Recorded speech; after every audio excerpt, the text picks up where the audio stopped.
itulah keterangan Priyo yang asli, yang jujur, dan yang bisa dipertanggungjawabkan dan terbukti adalah keterangan Priyo yang saat ini, dan salah satunya itu betul.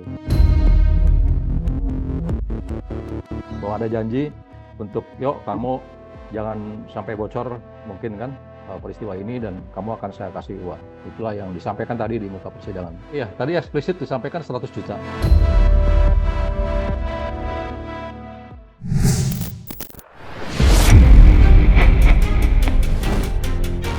Kasus penghilangan nyawa satu keluarga yang memakan 5 korban di Paoman Indramayu sampai kini masih bergulir di Pengadilan Negramayu.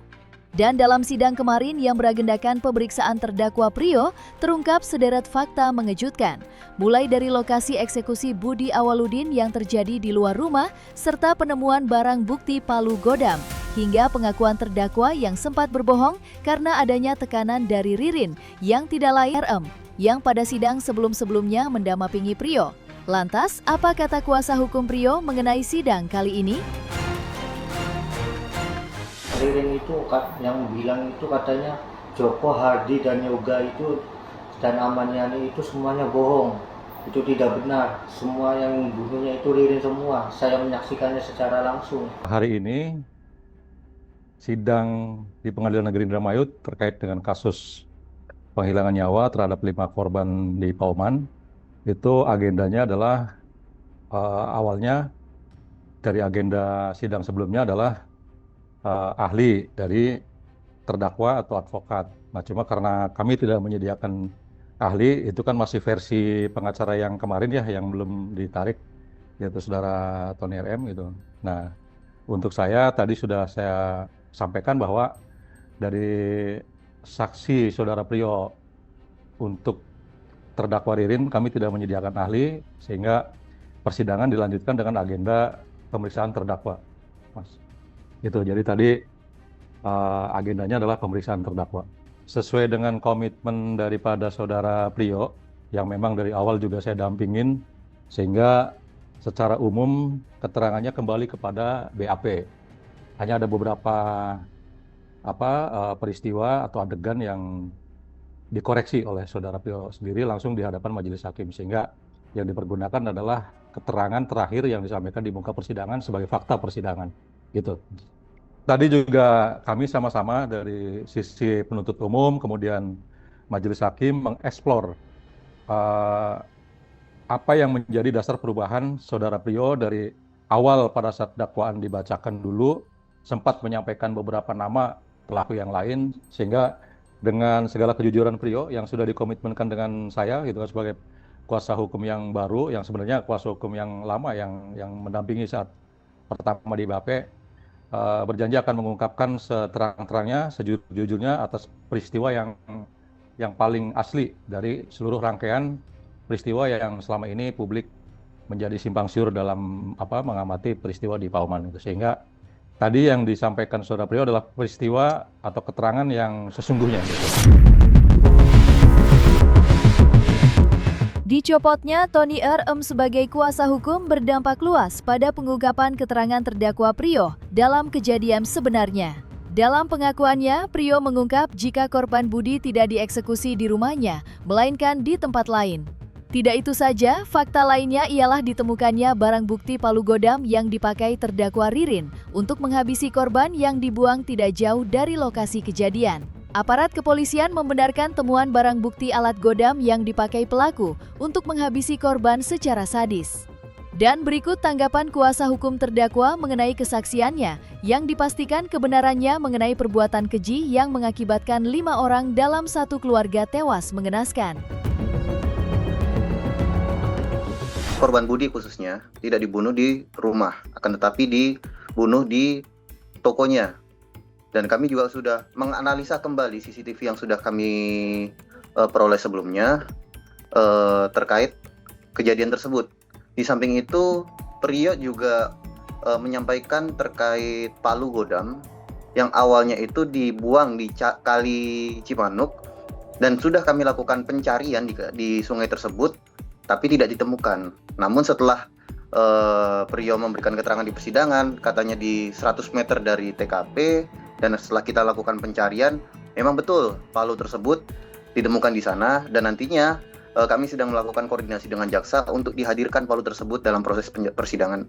Jadi untuk menyimpulkan suatu peristiwa pidana itu ada atau tidak, itu harus didukung dengan alat bukti yang lainnya, 2 alat bukti yang lainnya. Jadi saat ini kami sedang melakukan pendalaman, sedang kita lakukan full bucket sebanyak-banyaknya terkait masalah siapa yang terakhir bertemu dengan Pak Ahmad Yani, kemudian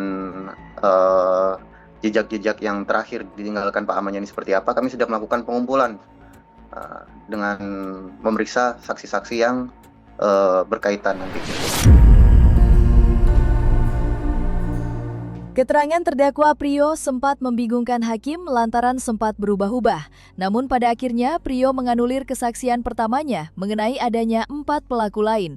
Hal itu diungkap Prio dalam keadaan mental yang tidak stabil akibat adanya tekanan hebat hingga harus mengarang cerita.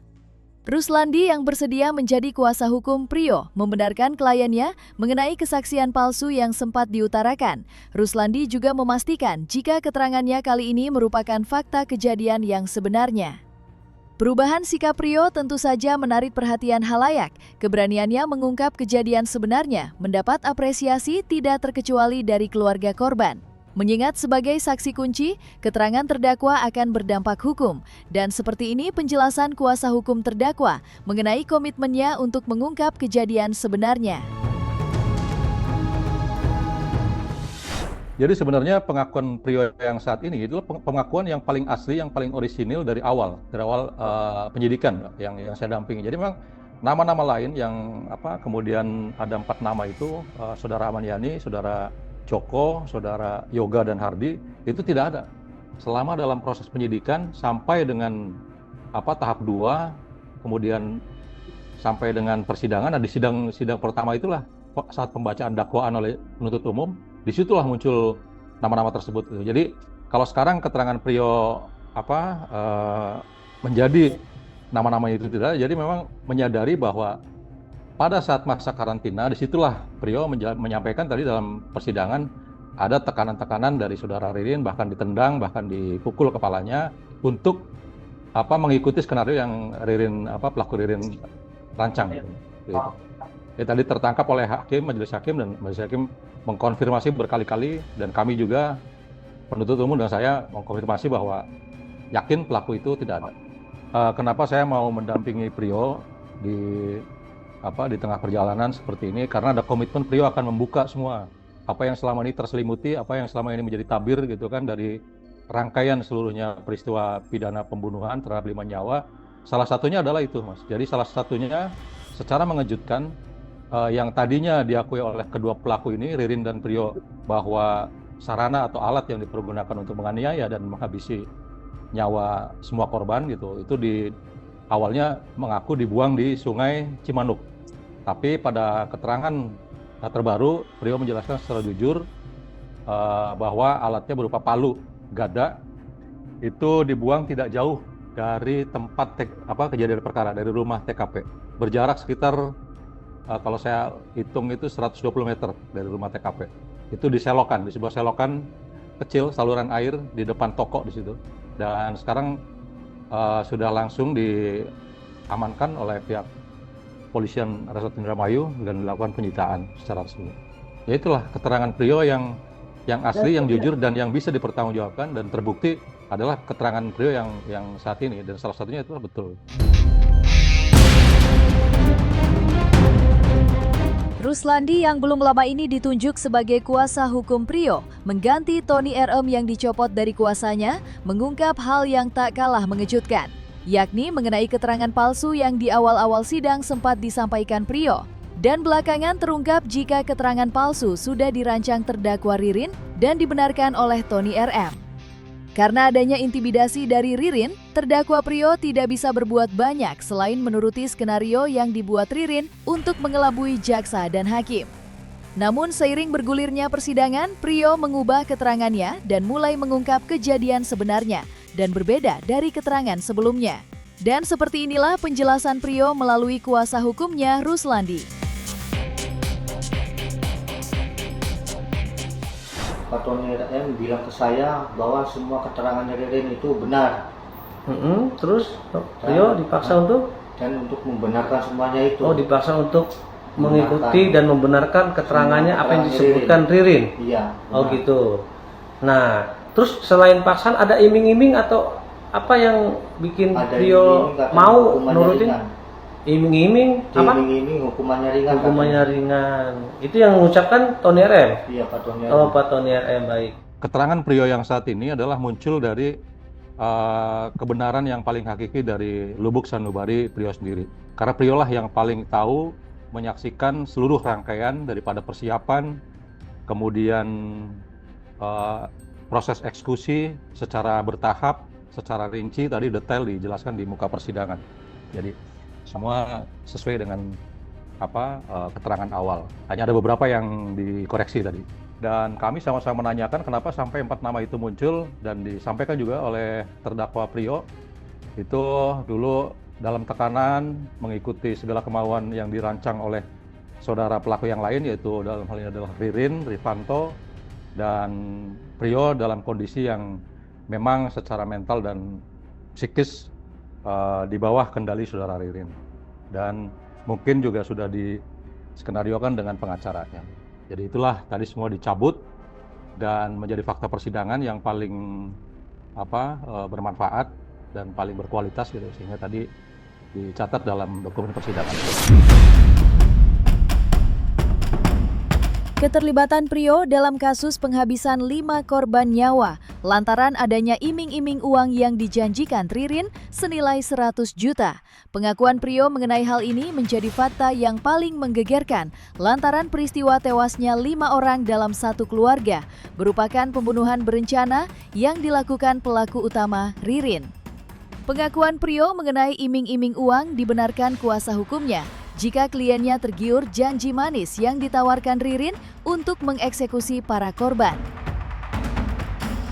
Kalau ada janji untuk, yuk kamu jangan sampai bocor mungkin kan peristiwa ini dan kamu akan saya kasih uang. Itulah yang disampaikan tadi di muka persidangan. Tadi eksplisit disampaikan 100 juta. Dan Priyo meyakini, tadi juga ditanyakan oleh penuntut umum, kenapa saudara meyakini, karena memandang Ririn sebagai bos di lingkungan sosial perumahannya.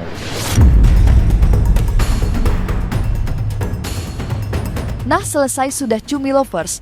Saksikan terus Cumi Camp In-Depth, kabar lengkap, mendalam, dan akurat dari narasumber terpercaya. Dan jangan lupa untuk like, subscribe, dan juga share channel YouTube Cumi Cumi.